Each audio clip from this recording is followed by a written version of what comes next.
在4.19的时候呢，凯道出现纳粹鹰，纳粹鹰，所以呢，国民党就点名沈伯洋、黄捷、王义川还有王定宇郭玉琴，当时都在都在4.19的活动当中那怎么回事？这个纳粹不是这个种族灭绝、鼓励仇恨然后呢，这个把犹太人都这个等于是送到这个煤气室里面去滥杀那而且呢，罗志祥还晒了沈伯洋参加4.19的照片，他说中国红熊进化成纳粹红熊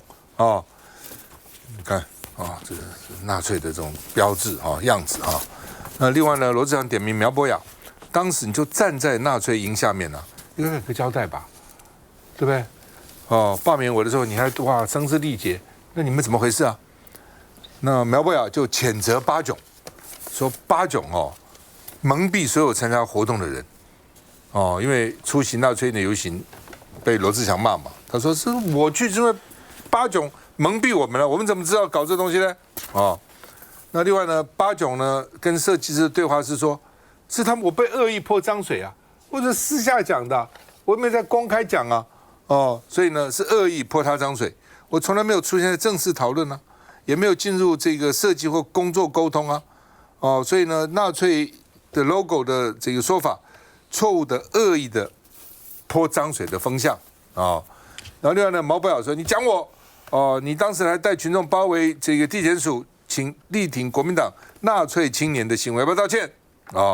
那罗志祥说你是造谣的，你不道歉我就要告你。我们看一下，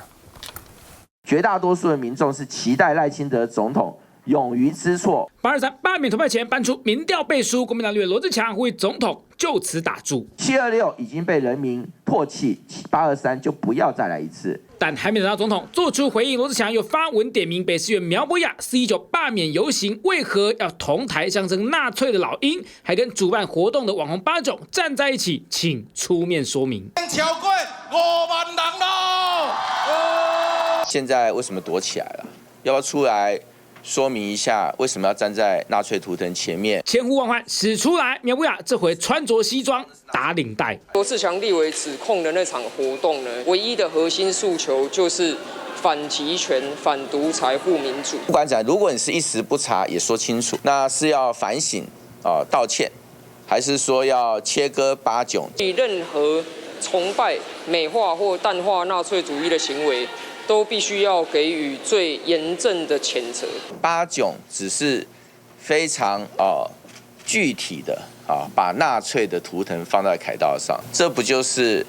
这个赖清德所谓的洗涤人心跟打掉杂质吗？错了就是错了，那没有什么还继续去硬凹的余地，他们还是要以更具体的方式来请求社会的原谅。不只是苗博雅啦、沈伯洋请他们一个一个站出来。罗志强立委也率众包围北检去声援这个半纳粹的宋建良，我觉得他这个指控相当的双标了。反过来把手指向原想罢免立委的宋建良，但罗志强随即发文回呛：我声援的是黄玉锦如，还有我的助理陈冠安，怎么会硬凹？我挺宋建良是什么操作？王一传附身还是造谣4部曲？看来两位昔日对手原先压抑住的爱恨情仇，在726之后一次炸锅。来世轩，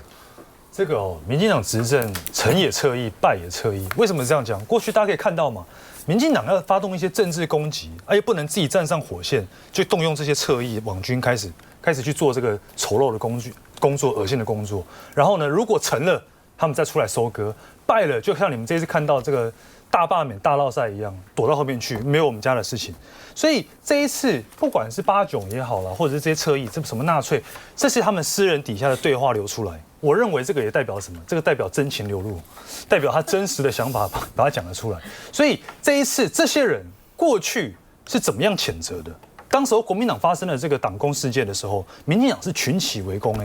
那个时候，德国在台协会是多么用力的在批判这件事情。那时候朱立伦主席还变成了剑拔，大家如果还记得的话。但是这一次这件事情，同样一批人，当初在批评的这些人，你怎么讲的？苗博雅从头到尾有回复吗？我没看到。他去攻击罗志强，然后还把这个时间顺序颠倒，人事时地物全部搞错。国民党那个党工是去新北地检，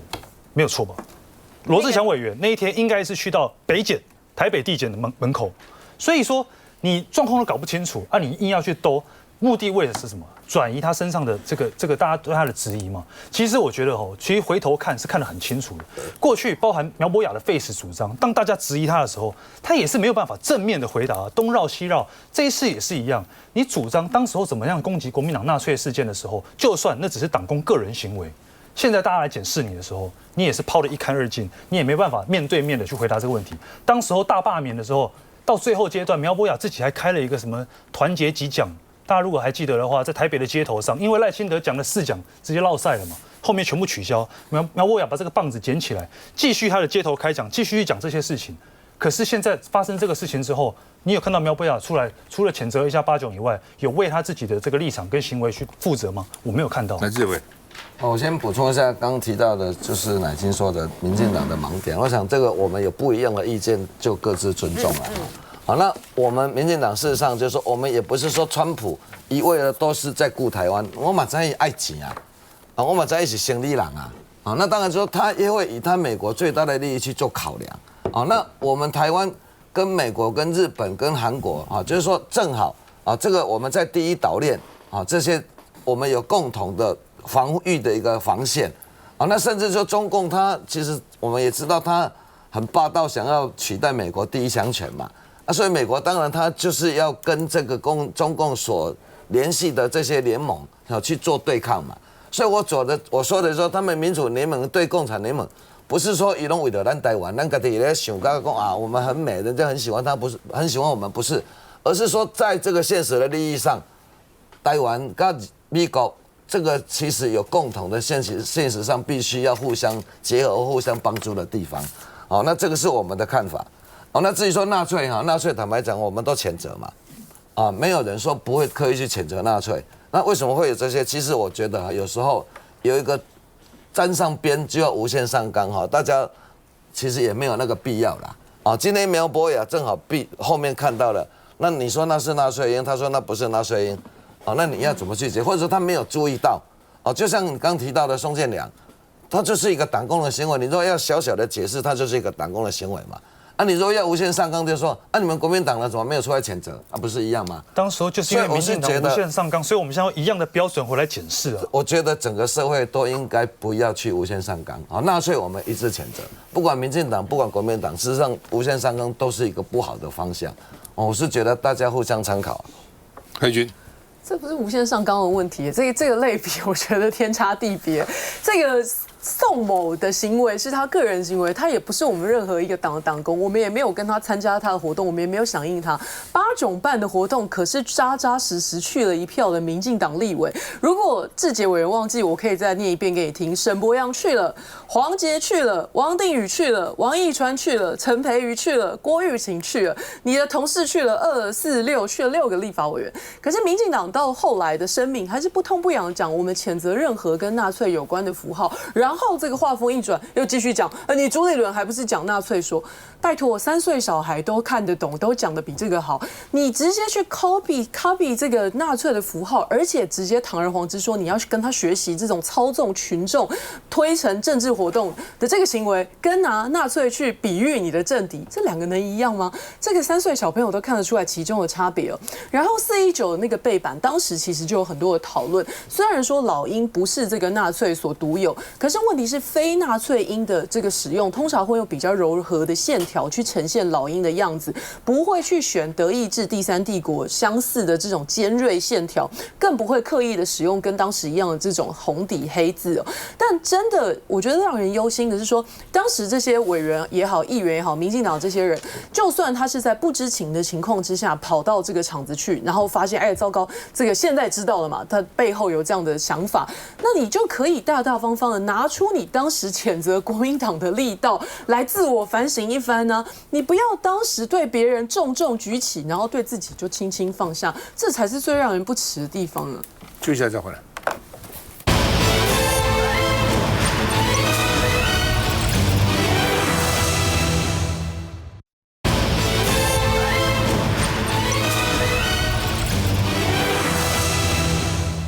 好，那么现在823又来了很快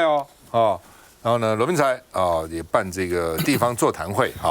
这现在就跟当选举一样，再来一趟就是了，1年就再选一次这样哈，而且比选举还麻烦，选举还有对手，你还可以指明对手啊，什么我好在哪，他缺点在哪里，其实根本没对手哦，那个对手有很多那个领衔人名不见经传，也不知道是谁，你跟他吵架也奇怪，我跟你吵什么东西呢哈？然后呢，而且对方一定要把他讲成十恶不赦，才能把他罢免掉嘛，所以加油加醋啊这样搞哈，真的是增加社会的对立哦，其实一般人也都看得懂了哈。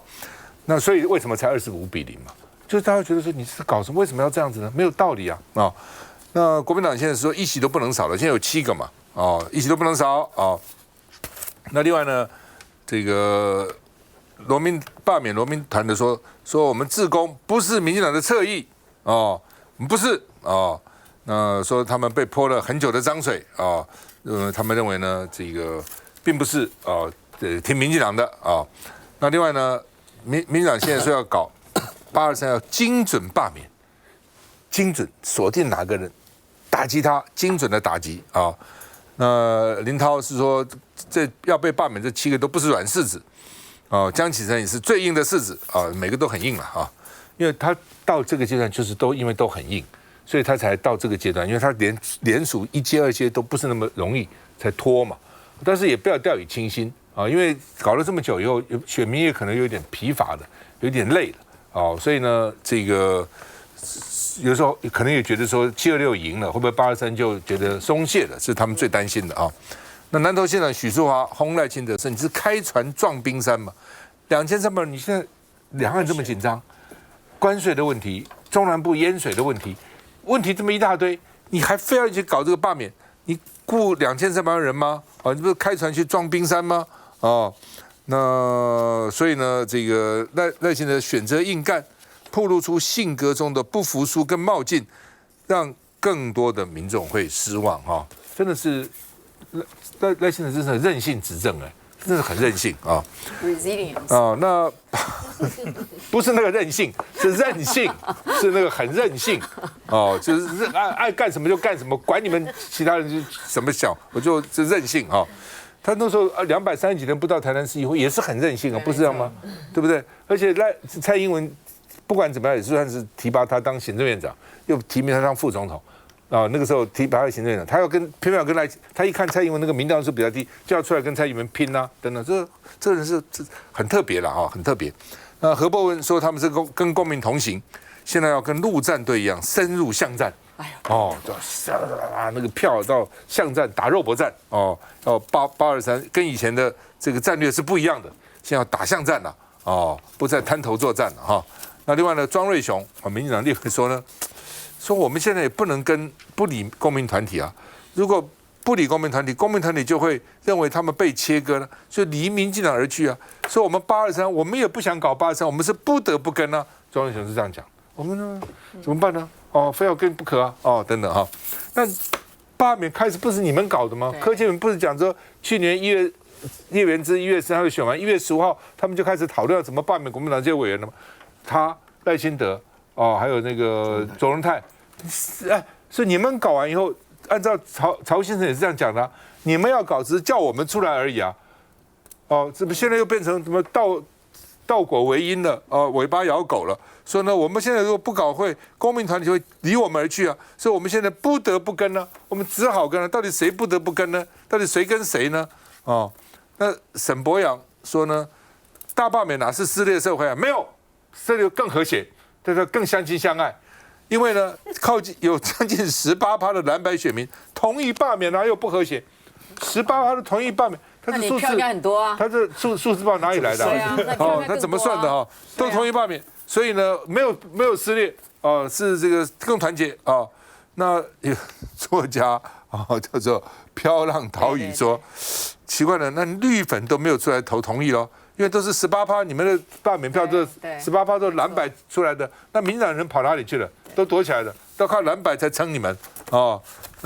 王志坚被围剿，他说该说的话还是要说。来，我个人觉得说，民进党根本就是骑虎难下。不过我们所有人上个礼拜五第一次在罢免完之后，再一次聚集在这个立法院，我们大家最高兴就是终于不要再听到大罢免、大成功这个字的耳朵都快长茧了。然后呢，但是呢，我们也是，因为这一次最主要是823，我们比较焦虑的地方，就是因为还有个公投，公投是要投同意，然后我们这个7个人要投不同意。其实上我们光是要教大家，因为赵大哥还有在场每一个人都去过这个巷弄之间去做这个宣讲，光是要教会很多长辈谈不同意，其实要教会一段的时间。那你现在又要教他另外一个公投要投同意，这个东西时间对我们来说是一个压力，所以我们完全不能够乐观啊。那刚刚所提到这7个要精准，我不知道那个何博文大家讲的精准是怎么样？25跟精准跟7个比起来，70比较精准。我们的叶元之，好吧，讲一句话。他都罢不掉了，那7个人怎么可能罢得掉？好不好？但是叶元之才是真正的巷弄，他是一个很大的巷弄。你看，他说要打到巷弄，叶元之就是巷弄之间有没有菜市场里面，他就一个人跟每一个人跟那个青鸟等等之类的。叶元之还不是好好的活在这里，而且目前来说真的是打不死的，越来越强壮。所以说，基本上面来说，我们还是不能够掉以轻心啦。但是我个人比较焦虑的还是来自于公投跟罢免这2个的不同的议题，同样是放在一个样的一个选区，然后来做一个宣讲的时候，那个资讯量会比较高，这是我们要克服的。但是呢，我还是强调啊，沈伯洋的数学从以前到现在向来都是真的是不太好，不管他以前所讲什么，我也不懂他的18%到底从哪里算出来的，因为大家都是无记名投票嘛，除非你跟王一川一样，又透过什么不同的什么电讯系统可以了解这个青鸟的属性什么属性，否则我不晓得18%怎么来的。那诚如他刚刚所提到的，如果18%都投你，你现在40%加上18%，你不是票数越来越多吗？结果你的票数这么少，那表示包括绿的人都不信你这一套，所以他们讲出这18%，他们把它认为是一个目前来说具有意义的数字，反而更揭露了他们不管在讯息的掌握，还有这一位。我最后讲一句话，大罢免为什么这么不成功？只有一件事情，你的前提从头到尾就是设定错误，设定错误的前提，你再去凹，再去动员，再去不管什么巷弄战术什么方法是没有办法说服大家的，好好承认这一点吧。他现在因为那个726的时候，他罢了25个，加上高虹安嘛，哈，对，那只有只有7个超过25%，7个超过25%，8个是国民党的人得的票比他当选的还多啊。那我们就算这25，如果说减掉7，就是18个人嘛，18不到25%，那这18个呢，这个不到25%，再减掉18%，他民进党只有7%，哎，就是这个数学不是民进党的那72625个里面，其中有18个人，民进党的投票率不到7%，哦，然后就算是到25%的，那民进党也不过就是8-9%，对啊，就这样。国民党、民进党只拿了，民进党支持者只投了8-9%，所以不可能嘛，不是18%了。我这边有个数据哈，一路得来啦，台大高材生，来算一下。就事论事，咱算数字啦。丁学忠他的这一次罢免票是42.6%啦，当时赖清德总统在那边拿的票数是44.61%啦。所以在那一区，赖清德总统跟这一次丁学忠的统一罢免票是少了1.98%，好，这很科学哈。在涂选举当时，赖总统在涂选举的选区拿的是36.55%，然后呢，这一次涂选举那边统一罢免票是40.94%，多了4.39%。然后我讲比较高一点的啦，叶元之好了哈，叶元之他在那一区总统在那边的选票是40.45%啦，这次罢免叶元之的选票是48.63%，哦，也就是不同意票，同意啦，同意就是那个票数的比例啦哈，所以是该选区是多了8.2%啦。那基本上就是说，我们来讲就是说，以这一次都是蓝区的选区，就是蓝色被罢免的选区比较多嘛。那本来这也是蓝盘比较强，啊，那所以就是说，本来赖清德总统在这一次的总统选举的票数，跟这次同意罢免的票数平均起来大概多了6-7%啦。哦，我想18%我也不知道怎么算出来的，啊，但是这个6-7%的确是这个票数是有增加。你以叶元之来讲，其实坦白讲，他当时拿的票数他是拿2000多，赢罗志正2000多，他现在赢3000了这次。对，我坦白讲，我是以为他会被罢免，这样讲，实际上他没有被罢免，倒是真的不简单了哈。其实这个概念就是说，我们会以为是会年轻人会激起这样子的意识，那当然就是说，抗中保台意识跟民生议题的意识，这个哪个比较强？所以这次显现出来就是说，其实抗共保台的这个意识比较弱了，而民生议题比较强。所以这是我们的判断，那当然就输了就输了嘛，我们也要认输，要去检讨说我们后面民生议题应该要加强，啊，应该要怎么样去做更好。所以我就讲，我在节目讲的没错嘛，就是共产党是民进党最好的助选员。你们每次票高的时候，都是你们对北京不满的时候嘛，跟我们讲发生事件的时候嘛，真的是这样子啊。那的确是，不管是什么，真的是不满，因为飞机绕来绕去，我们是真的不满。我知道，就是说，所以民进党。你们就都不用做什么别的，也不用什么，你不要出纰漏就好，只要打出抗中保台，只要去反共反北京，你40%票就来了嘛。天下有这么容易的政党，所以这就是让民进党太容易了嘛，执政者太容易了，这是不好的啦。其实对民进党来讲也是不好的，这样好吗？真的不好了。我们去检讨哈，我们其实2018那次我们也输得蛮惨的，对不对？那个其实跟共产党没有关系啦。那一次其实我们输是因为其实。我们改革太快，你说那时候有很多同性婚姻共产党就会输掉。没有，其实那一次我在讲最深那个渔业3法，当时那个是原因之一啦。那时候被渔业界骂得要死，那现在渔业界肯定我们的改革，你可以问渔业界的，他们认为说你这样子改，当时是因为黄灯要变成红灯，我们要改革。那当时刚改的时候大家很不满，但现在他们觉得说，哎，你这样改是对的。不是2018的时候是地方县市长选举，那个不是中央的选举，中央的选举这个时候是不一样的。地方选举当时比较公共政策，比较地方。一到了全局的时候天坑啊，一到了中央选举的时候，北京就是你们最好的助选员。来，元之，你为什么这次能够不被罢免掉？刚刚那个许志杰委员讲说这个他很意外啊，其实许志杰也算是帮忙之一啦，因为你一天到晚到我们板桥来罢免我们板桥人就觉得说高雄人那么闲哦，每天还跑到来了好几次啊，有一次还来板桥洗头，还被认成张宏禄啊，所以其实很多人就认为说民进党的不务正业，南部那么多事情可以处理，高雄人都没事干吗？然后他们的立法委员不去服务选民，跑来板桥搞罢免。你可以问我在高雄上是非常勤劳的，所以这个就是板桥人就觉得在服务勤劳，板桥人就会觉得莫名其妙嘛。这个要不要罢免是板桥人的事嘛？怎么会一个民进党的高雄立委一天到晚来亲门踏户嘞？所以大家觉得看不下去啊，愿意出来投票啊。所以谢谢许志杰委员啊。然后再来哈，我觉得民进党的委员、民进党的人每次都在讲说什么与公民同行，但是事实上726的结果，大多数的公民是反对大罢免的。这个结果出来之后，包括上至总统，下至民进党，不管党工或秘书长，还是说我们要与民同行。那你民进党是存心跟多数民意对干吗？你是执政党哎，你为什么不尊重多数民意呢？这会更导致823这个大罢免是没有正当性。然后再来哦，民进党现在都一直在切割跟726的关系。我看他们讲话都是这样啊，像何伯文说，哎，我们现在要开始组那个陆战队，在你们早就有陆战队好不好？在我们那一区，大哥我跟你讲哦，在那个投票前1个礼拜，在那个我去市场，我们总共六个市场，我去每一个市场里面都20-30个罢团站在那个市场，然后都由民进党的议员带队。然后民进党的立委一天到晚都来我们这边，然后民进党的议员呢，哇，骑着脚踏车啊，大街小巷去同意罢免叶元之，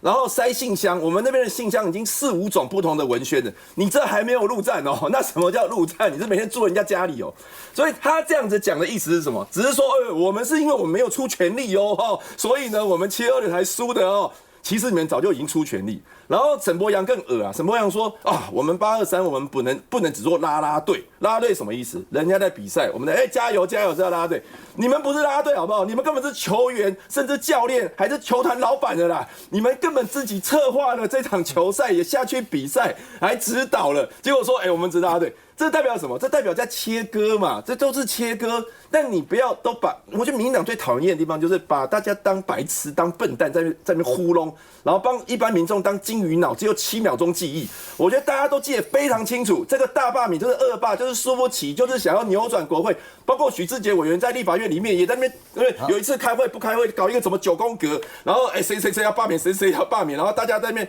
这大家都历历在目哎，你可以讲到说你跟这个罢免无关。哇，这个政治真是高明的骗术，从民进党身上就是一览无遗。我们不会讲无关啦哈，那当然失败就是失败，输就是输。我觉得输要认输，要检讨啊。那原之你刚刚讲的口沫横飞，我也觉得我们有提供了一些改进的意见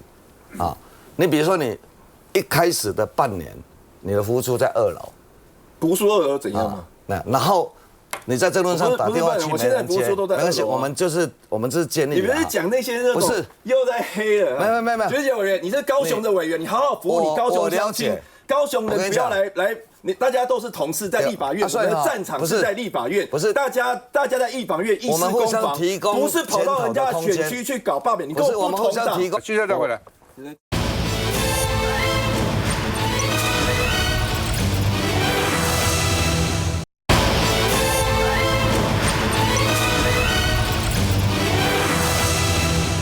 好吧，这个脸黑挖水沟，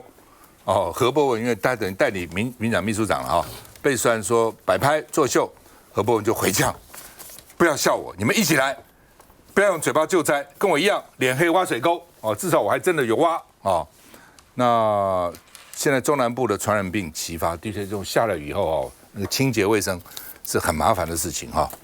那另外呢，水灾很惨，黄国昌说前瞻预算执行率很差。前瞻预算8800亿用在治水防洪都要1000多亿，将近2000亿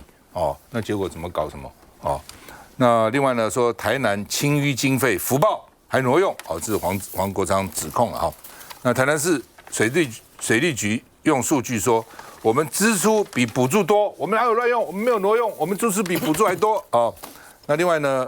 民进党的这个立委郭国文说渔电共生的缺憾是只求 KPI 不顾地方所需。因为这是渔电共生的发掘，之前我们就有讲过，谢龙介也在讲，就经常就是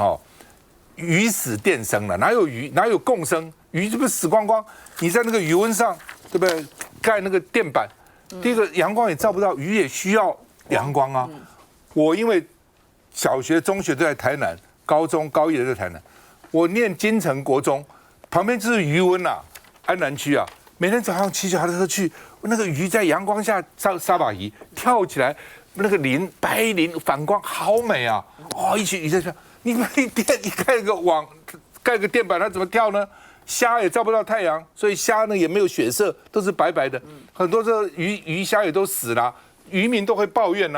所以呢，嘴巴讲叫渔电共生，好听，其实哪有？而且地主租给这个光电业者，那个租金高多了，租给养殖业者能收几个租金所以呢，这个70%只发电不养殖的啦，本来就是这样还需要台风才知道吗？原来就知道是这样所以呢，包括钟嘉宾委员、郭文委员都说渔电共生的缺点，灾难的时候没有韧性，灾难的时候怎么办呢？所以就没有韧性，而且上面一盖住了，本来余温搞不好还可以容纳一些水什么等等，现在都没有了，该有的功能也都没有了，我们看一下。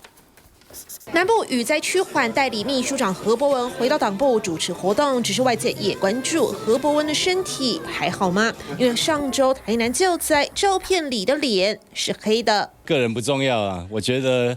协助灾区的灾民，然后希望尽早恢复正常生活，这比较重要。身体没问题，但这照片也引热议。毕竟看看何博文在影片中的脸是正常肤色，不过照片却变黑，看似沾满淤泥，而且挖沟过程也被网友质疑至少双击摆拍是作秀。实在是蛮遗憾的有这样的言论因为第一个就是说那张照片其实是媒体朋友拍的，那个也不是我们拍的，也不是党部同仁拍的。不要用嘴巴来治水，不要用嘴巴来救灾民。如果这样被称之为摆拍的话，那我欢迎大家都一起来摆拍。另一头，郭国文把行政机关叫来立法院批评丹纳斯台风后绿能防灾韧性不足，使渔电共生失灵。我们的渔电共生的案场可以设置这个逆变器，这是第一。似乎是要给台南灾民一个交代，因为前一天程序委员会上，郭国文把邀请中泰院长针对台风重建慢半拍报告提案撤回，让国民党团痛批绿营全党上下呈谢责打手，只为保护卓荣泰不用来报告。后来呢，行政院已经有提出重建条例，新的备询其实会浪费很多行政部门时间跟救灾的一个时机的掌握，因此呢，后来我们就忍痛把这一个案子给撤销。在党团也痛批台风侵台已经1个月，南台湾灾情至今无法复原，质疑8年8400亿元的前瞻基础建设治水成效，钱到底花到哪里去？给台南市，给我们赖清德总统的故乡，最多清淤的钱没有拿去清淤，把款项挪作他用。灾情重创台南，这回防灾政治学也成为蓝绿2026前哨战。志雄，那个到底水灾南部现在怎样？其实真的是比我们想象中的严重。一开始那个台风来哈，我们想说啊，台风的伤害可能没有那么大啊，但是因为那个一般的我们的台风很少从台湾本岛西南这样进来，嘉义登陆很少。对啊，所以那一次从嘉义登陆，而且其实台风本身可能还不是大到像以前那么大台风那么大，但是后来那个西南气流，因为它从西南上来，整个西南气流带来的那个雨量哈，这超出我们的预期。所以一开始你看嘉义、台南比较严重啊，这几天我们连续好几天，我们高雄也严重，我们高雄的雨量哈下到直逼那个莫拉克，已经下到2000多，就山区的雨，所以那个整个哈都中断。那我们发现说怎么会这么严重啊？真的是没有想到。那所以你看最近大家都在救灾嘛，那何博文去，我觉得坦白讲了人都真的去个现场。现在在救灾，而且那张照片又不是他自己拍的，那张照片是联合报照到的，那我觉得救灾的时候大家都会去吧，大家尽自己一份之力，也不要说人家在作秀，因为我那一次有个好像有人整理那个什么，整理救灾的那个去的天数了哈，因为台南最严重，我们高雄其实也严重，只是说没有他们那么严重，那你看这个是整理的救灾，那个是。好像网友很厉害整理出来的，这是从7月7号到8月4号，那每个人去的天数，后来发现台南就谢龙街去最少。委员，这里面没有陈廷飞。我没有注意这个是他们比较，那可以请他们再整理一下因为我不知道他去几次。而且这个是脸书出现的吧？对，我不知道他去几次了我的确不知道，我只是说看这一个数字了那个。柯志恩跟我去的次数，我们高雄没有那么多天，没有那么严重，但是他跟我去的次数可能还比他们还多。那当然这只是一个例子，我不是说要去讲说谁不好了而是说救灾大家就尽力去救有去救大家就干掐。卖公以前的作秀，我恐怕这个我们是听不下去了。对。我也个人觉得说，不是说去作秀这个问题但是为什么何博文这件事情会被大做的缘故，就是因为台南到目前为止已经21天，也是一个事实，很多地方还是没有电，还是没有办法通话，所以这个大家一连串的批评，就是有关于在这个救灾的层面当中，黄伟哲还有他带领的一个团队，他当然有在做事，可是特别是对于七股对北门的选民来说的话，他们的确是完全的对外来呼救，就说觉得这一次的部分，民进党所展现出来的救灾的态度的确是不及格，所以以至于何博文在接了这个秘书长代理秘书长之后，他去做这样的动作，难怪会有人去抱怨嘛。然后包括你们讲说去铲那个水沟有什么用？人家现在都是用挖土机，那个才是现在大家认为是清水沟的最好的一个方法，所以不用挖土机。对，不够。对，你去做这个部分，不够的时候是要应急，因为是信任度不够，然后大家觉得我是挖土机不够了，挖土机不够所以应急。我的意思说，为什么会被这么大肆的批评，就是因为救灾大家觉得不够有力，积极度也不够，所以以至于做这个动作的时候才会遭受到这么多批评。我也觉得不应该无限上纲，可是这件事情被批评完之后呢，你看民进党的人他在讲什么？卢秀燕画一个全妆，还特别拿出来就说他花了2400块钱这个粉底，然后就开始在比这个东西，我觉得这才叫无限上纲哪个女士出去，包括你们陈廷飞常常去救灾，她哪个时候不是全妆？救灾已经够辛苦了，你还叫一个女的出去，然后一脸素颜，你觉得怎么样？已经物质上已经没有办法，精神上还要受到这样破坏吗？这是对的吗？所以我觉得这就是网友之间还有彼此之间在已经对救灾这件事情，它是一个政治学没有错，但是呢，你去从这个角度里面再去做很多的酸、很多的挖苦，我觉得都大可不必。还是一句话，为什么会造成今天这个现象？无可否认的，显然在嘉义跟台南这一次，不管在治水、在前瞻，还有在整个行政团队里面所立即可以给予的这样的一个支援度，真的是让网友会有这样子的一个不信任的想法。裴俊，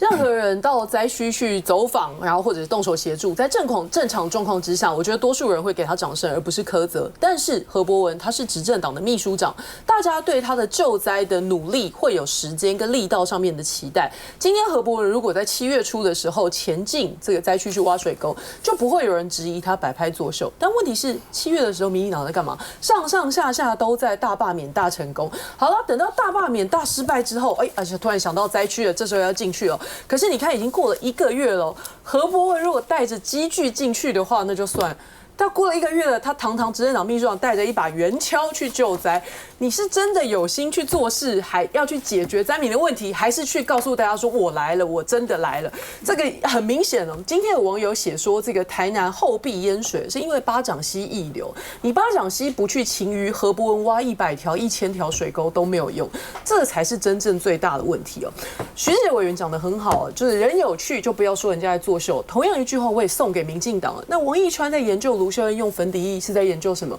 笑他防水妆用哪一排粉底液是在笑个屁？对啊，同样的道理就是这样子嘛。所以说穿了，现在因为进入823这个大罢免的垃圾时间，民进党算来算去，大概也只剩下粉底液这一题可以打，气势崩了，动员软了。民进党知道这一场罢免已经不是为了胜选，是为了止损啊，所以全党上下一定要演到底，不然这个罢谈溃算呢，党内反扑，这个茶壶风暴会变成公开的内斗。但是罢免已经打到没有梗了，那救灾又救不好，关税刚刚讲了谈也谈不拢，那做什么事情都被罢无能嘛。那好吧，那就想出一个卢秀燕的粉底液。你看有台政论节目已经讲了好几天哦，民进党的党公职也跟着加码下去，当成主轴来猛攻啊。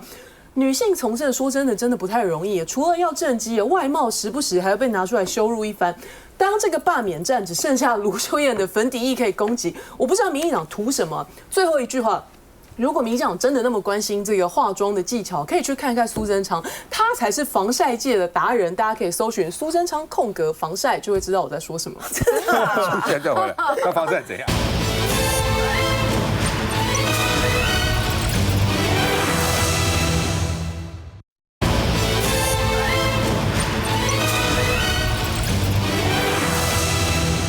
好，今天是柯文哲66岁生日哈，所以小草呢去喊平安健康啊，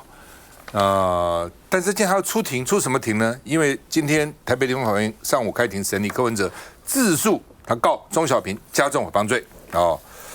那结果呢，这个吴怡轩啊是发言人啊，身穿 T 恤啊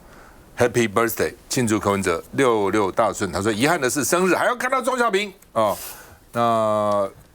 结果他们今天在庭上和解，柯文哲撤告，钟小平指控他收贿3-4亿被告，开庭4分钟就结束了啊，说双方和解啊。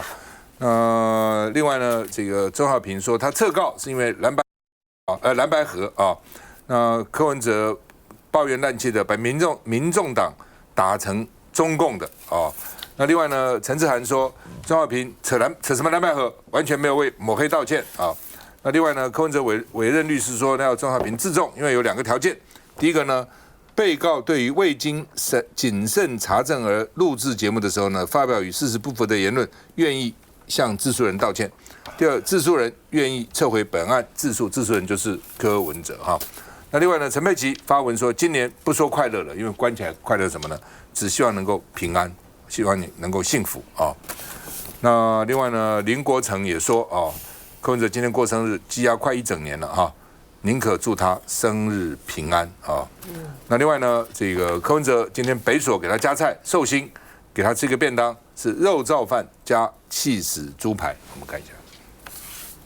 民众党前主席柯文哲身穿全黑走下囚车，瞄了一眼镜头，似乎听见外头小草们声援，面带微笑走进法院。6号这天正是他66岁生日。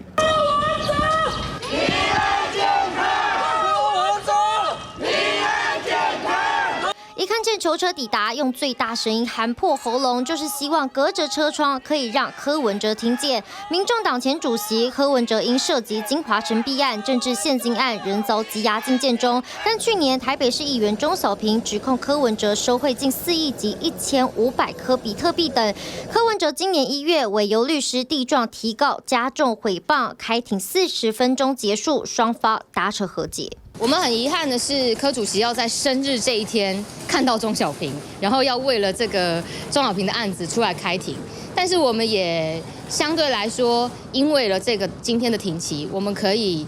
更近距离的让他感受到小草们对他的这个祝福与支持哈。今天我们党公职呢也我们这是自掏腰包自己买了，然后自己设计的一个 T 恤啦，一路都签了就和解了。然后那他也要求说没有100%的查证而造成这些伤害。然后我们也跟他致歉。其实北所每个月也会准备餐食帮忙庆生，只是生日当天竟碰上开庭日，虽然过程采不公开审理，不少支持者自发性聚集给予祝福，最后柯文哲也决定撤告。来，世璇。这个当然，今年柯主席的生日，我们全党所有人哦，还有包含小草支持者，都是非常的心情非常沉重。所以像佩奇医师讲，我们没有办法说生日快乐，因为一点都不快乐。但是希望他平安健康，这是大家衷心的期盼。那今天早上，其实我看到柯文哲主席出庭的这个状况哦，我很坦白跟大家讲，其实我有料到他会做这件事情，也就是当庭去撤除对于钟小平的告诉。他在当庭。至少我们听到转述的内容出来是说，他讲说他在里面休息，读了很多的书，那他认为社会需要和解，也因此他撤除了对于钟小平议员的告诉。那但是有前提，也就是说钟小平要去对媒体要对外讲清楚。让我愤怒的是什么？是钟小平出来讲的那些鬼话。大家去看一下他受访的袋子，我就很坦白讲，今天不是因为我是民众党员，我是个一般人，有 common sense 去看他那个回应，你就会知道他毫无新意，毫无诚意。他出来讲什么？他出来说，哎，我是基于蓝白合。今天从头到尾，你扯说柯文哲收3、4亿，到现在有证据吗？你说有1500万颗比特币，有证据吗？你这样子的抹黑，这样子的谣言已经满天飞了，这个伤害也已经造成了，柯文哲也被关押了11个月的时间了。可是今天出来，他这段时间是没有办法为自己辩驳的。你们讲的任何话，都已经对他的人设、人身攻击，这已经是满天了，没有办法弥补的事情了。今天他有这样子的度量，有这样子的高度，在他的生日当天送给了大家一个礼物，也就是和谐。他希望社会和解，社会和谐，他以身作则做了这件事情，这是要非常大的度量的。大家去设想一下，你被关押了11个月，有人在外面这样子造谣、这样子抹黑，你有那个度量去做这件事情吗？我不认为这是那么容易的事情。他今天选择做了这件事，可是钟小平说什么？他的道歉是什么？他说：“哦，他就是要我跟你们大家说一下，这是原文，你们不相信，你们去看受访的袋子。你要讲的应该是要说，我对于这件事情，我对于我讲出来的谣言没有查证的事情，去攻击，我很抱歉。”我希望可以取得社会的原谅，这才是一个有风骨、有肩膀的政治人物应该要做的。他不是在那边大事化小、小事化无，讲说是什么蓝白合，这关蓝白合什么关系？过去这1年多，在立法院里面，为了对抗民进党的这样子的政权、这样子的独裁政权，蓝白一起合作。这一次的大罢免，民进党用这样恶质的罢免国民党的立委，民众党为了台湾的福祉也站出来，请全党之力来帮忙，就是有这种人绊脚石。所以今天我父亲是国民党员，他今天也公开讲说，他要呼吁钟小平再次慎重的跟柯文哲道歉，因为这个是必须的。来，志杰，我想我们真的是就事论事哈。那大家有不同的意见，这个都各抒己见的哈。因为你刚刚讲说我们民进党这大罢免的事，我还是要讲一下哈。我们当然是判断错误啊，就是我们认为抗共保台的票会比民生议题的票还要高。这个是我们的判断，那判断错误，那当然我们就是承认错误嘛。好，那当然就是我们将来会更重民生议题。好，那至于说柯文哲跟钟小平，的确了，我认为说你今天跟人家讲了这个话出来，既然和解了，其实道个歉，我觉得还 OK 了。其实这个就是一个做事的风格，认错改进。我觉得柯文哲，你看他的神奇就是一切就是了然于心，他的确已经看开，已经放下了，这反而显示出他自己的高度，特别是他在66生日当中，他把他自己提升到一个。我相信他对他自己或对他的父亲在天之灵里面，对他儿子今天有这样子的一个渗透，我觉得